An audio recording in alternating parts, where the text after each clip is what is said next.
希望观众朋友大家好。记得汤明轩呢，目前人呢在深圳哦。说真的，自助旅行对不对？吃饭很重要哦。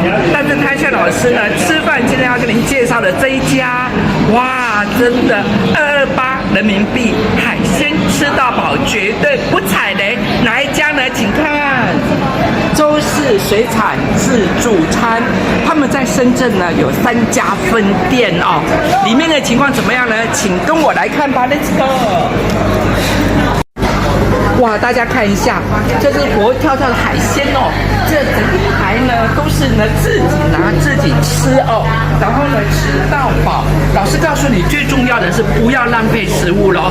每一桌呢，他们有收人民币100元当押金哦，不要浪费食物，这是呢好国民应该要有的哈、哦。这个公民道的，你说是吗？整排都是，哇，看了呢让你目瞪口呆，也是我们好看妈妈走呢。他们的直播对不对？这8年以来呢，我们第一次见识到的，你看一下这个螃蟹，哇，跳跳的，它是活的，哇，跳跳的，大家可以感受得到吗？有在跑的，是不是？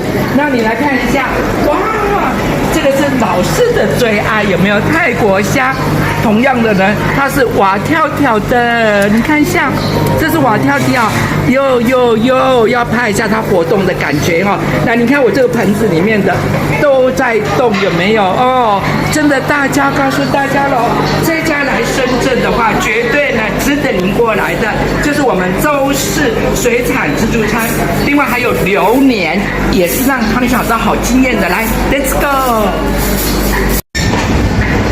大家有没有看到现场的画面呢？就是呢，他们的这个烤榴莲哦，榴莲呢，同样的让你吃到饱，而且他们的榴莲哦，真的非常非常的高等哦。来，你看一下。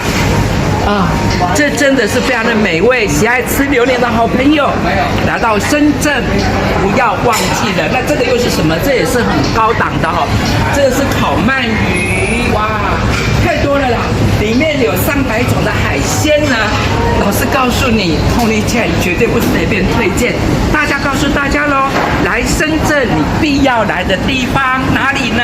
再告诉大家一次，周氏水产自助餐。谢谢了，好看爸爸找英语新闻报，下次见了，拜拜。那你看他们，哇，这帅哥，你看，他们的工作人员，他们的厨师也是帅哥啊，一定要来喽。好，下次见。这是什么？这也是好特别的甜蛙，拜拜。